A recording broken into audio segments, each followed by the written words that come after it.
पुछो था असां खां त रोज़ा रखिया अथव।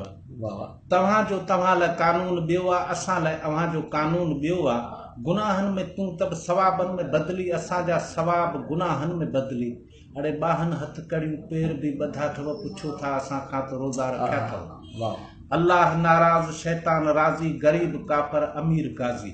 अड़े बम्बार खे तूं मुजाहिद सॾी थो, मगर पाण नाही हिमायत करी थो। घणनि जा त बचड़ा काती सां कुठा अथव, पुछो था असां खां त रोज़ा रखिया अथव। हा नंबर तुंहिंजो ईंदो सो दोज़ख जो हूंदो, कब्ज़े फ़क़ीरनि जे फिरदोस हूंदो। नंबर तुंहिंजो ईंदो सो दोज़ख जो हूंदो, कब्ज़े फ़क़ीरनि जे फिरदोस हूंदो। हूरनि में हिसो किसो धार नाहे, जन्नत पिणे जी जागीर नाहे। अची कहिड़ा कहिड़ा फ़िक्र फैलिया अथव, पुछो था असां खां त रोज़ा रखिया अथव। असां पंहिंजा बचड़ा निपाइण में पूरा, अॼे खां सिवा उस फुटाइण में पूरा। सर्दी सां मोहजूं या गर्मी सां मोहजूं, हा कच्चा घर ठाहियासीं ड्राहे छॾिया अथव। पुछो था असां खां त रोज़ा रखिया अथव। अरबे रुपयनि जी चोरी तोखे माफ़ा, गरीब 100 में फिराई हाफ़ा।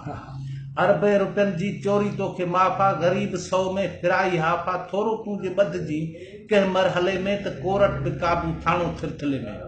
अड़े मिसकीन मारे भितिन में हया अथव, पुछो था असां खां त रोज़ा रखिया अथव। खलकियो जंहिं ख़ालिक अव्हां कोन खलकियो, हिंदू आहे को मुस्लिम अव्हीं पाण छायो। हिते हर कंहिं जो खातो खुलियल आहे, सही केरु आहे कहिड़ो भुलियल आहे। जाली जल्दी असां ते फिक्रा मढ़िया अथव, पुछो था असां खां त रोज़ा रखिया अथव। सिधो अणसिधो सभु को टैक्स भरे थो, बदिले में बहितर भला छा मिले थो। न सेहत हिफ़ाज़त न की साफ़ पाणी, घणनि ख़ुदकशी में कई मोकलाणी। अड़े नकुली दवा ॾेई मर्ज़ में मारिया अथव, पुछो था असां खां त रोज़ा रखिया अथव।